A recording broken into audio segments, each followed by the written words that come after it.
Chapter 4. By the late summer, the news of what had happened on Animal Farm had spread across half the county. Every day, Snowball and Napoleon sent out flights of pigeons whose instructions were to mingle with the animals on neighboring farms, tell them the story of the rebellion, and teach them the tune of Beasts of England. Most of this time Mr. Jones had spent sitting in the tap room of the Red Lion at Willingdon, complaining to anyone who would listen of the monstrous injustice he had suffered in being turned out of his property by a pack of good-for-nothing animals. The other farmers sympathized in principle, but they did not at first give him much help. At heart, each of them was secretly wondering whether he could not somehow turn Jones's misfortune to his own advantage.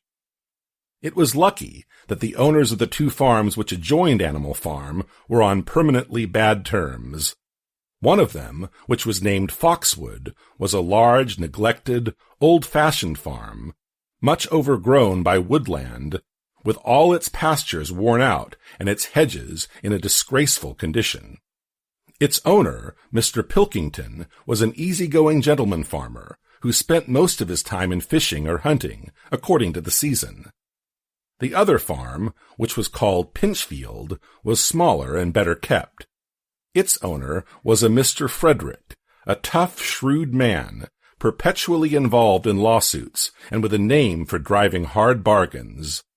These two disliked each other so much that it was difficult for them to come to any agreement, even in defense of their own interests. Nevertheless, they were both thoroughly frightened by the rebellion on Animal Farm, and very anxious to prevent their own animals from learning too much about it. At first, they pretended to laugh to scorn the idea of animals managing a farm for themselves. The whole thing would be over in a fortnight, they said. They put it about that the animals on the Manor Farm, they insisted on calling it the Manor Farm, they would not tolerate the name Animal Farm, were perpetually fighting amongst themselves and were also rapidly starving to death. When time passed and the animals had evidently not starved to death, Frederick and Pilkington changed their tune and began to talk of the terrible wickedness that now flourished on Animal Farm. It was given out that the animals there practiced cannibalism, tortured one another with red-hot horseshoes, and had their females in common. This was what came of rebelling against the laws of nature, Frederick and Pilkington said.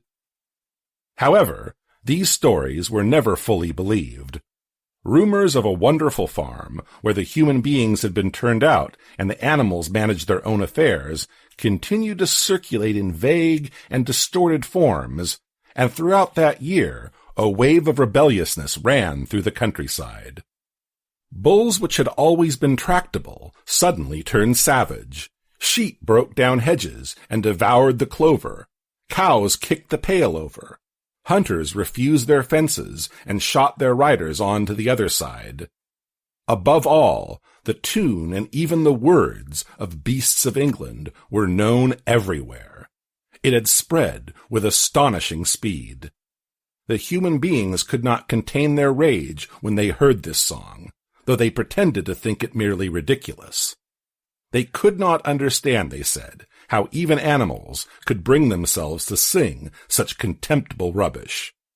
Any animal caught singing it was given a flogging on the spot, and yet the song was irrepressible. The blackbirds whistled it in the hedges, the pigeons cooed it in the elms, it got into the din of the smithies and the tune of the church bells. And when the human beings listened to it, they secretly trembled, hearing in it a prophecy of their future doom. Early in October, when the corn was cut and stacked, and some of it was already threshed, a flight of pigeons came whirling through the air and alighted in the yard of Animal Farm in the wildest excitement. Jones and all his men, with half a dozen others from Foxwood and Pinchfield, had entered the 5-barred gate and were coming up the cart track that led to the farm. They were all carrying sticks except Jones, who was marching ahead with a gun in his hands. Obviously, they were going to attempt the recapture of the farm. This had long been expected, and all preparations had been made. Snowball, who had studied an old book of Julius Caesar's campaigns, which he had found in the farmhouse, was in charge of the defensive operations. He gave his orders quickly, and in a couple of minutes, every animal was at his post. As the human beings approached the farm buildings, Snowball launched his first attack. All the pigeons, to the number of 35, flew to and fro over the men's heads and muted upon them from mid-air. And while the men were dealing with this, the geese, who had been hiding behind the hedge, rushed out and pecked viciously at the calves of their legs. However, this was only a light skirmishing maneuver, intended to create a little disorder, and the men easily drove the geese off with their sticks. Snowball now launched his second line of attack. Muriel, Benjamin, and all the sheep, with Snowball at the head of them, rushed forward and prodded and butted the men from every side, while Benjamin turned around and lashed at them with his small hoofs.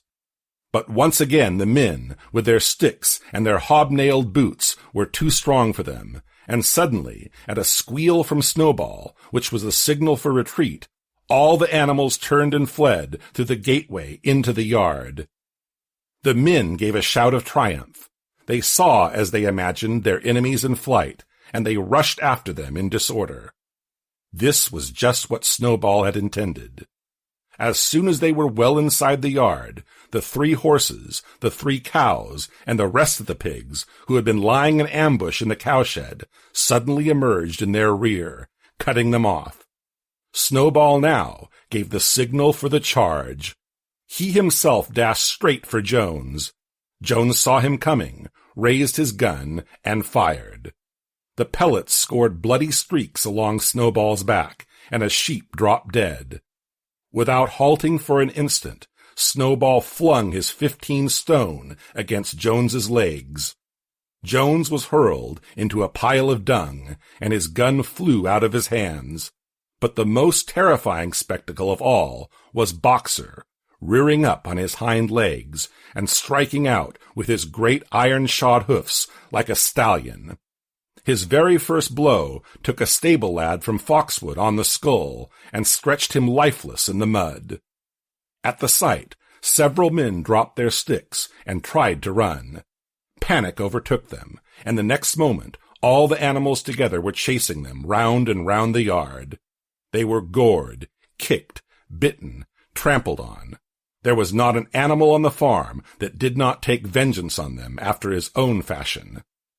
Even the cat suddenly leapt off a roof onto a cowman's shoulders and sank her claws in his neck, at which he yelled horribly. At a moment when the opening was clear, the men were glad enough to rush out of the yard and make a bolt for the main road. And so, within 5 minutes of their invasion, they were in ignominious retreat by the same way as they had come, with a flock of geese hissing after them and pecking at their calves all the way. All the men were gone, except one. Back in the yard, Boxer was pawing with his hoof at the stable lad, who lay face down in the mud, trying to turn him over. The boy did not stir. "He is dead," said Boxer sorrowfully. "I had no intention of doing that. I forgot that I was wearing iron shoes. Who will believe that I did not do this on purpose?" "No sentimentality, comrade," cried Snowball, from whose wounds the blood was still dripping. "War is war. The only good human being is a dead one." "I have no wish to take life, not even human life," repeated Boxer, and his eyes were full of tears. "Where is Molly?" exclaimed somebody. Molly, in fact, was missing. For a moment there was a great alarm.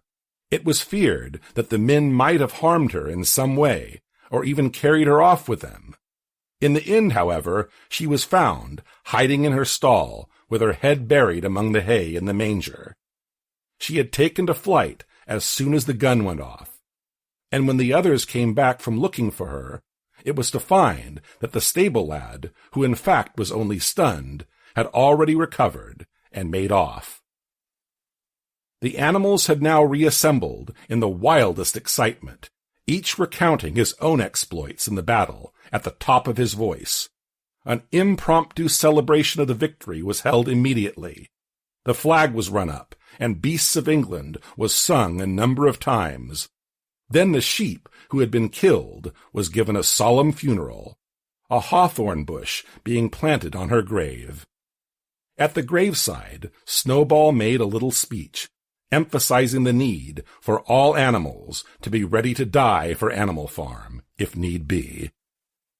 The animals decided unanimously to create a military decoration, Animal Hero First Class, which was conferred there and then on Snowball and Boxer. It consisted of a brass medal. They were really some old horse brasses which had been found in the harness room, to be worn on Sundays and holidays. There was also Animal Hero Second Class, which was conferred posthumously on the dead sheep. There was much discussion as to what the battle should be called. In the end, it was named the Battle of the Cowshed, since that was where the ambush had been sprung. Mr. Jones's gun had been found lying in the mud, and it was known that there was a supply of cartridges in the farmhouse. It was decided to set the gun up at the foot of the flagstaff, like a piece of artillery, and to fire it twice a year, once on October the 12th, the anniversary of the Battle of the Cowshed, and once on Midsummer Day, the anniversary of the rebellion.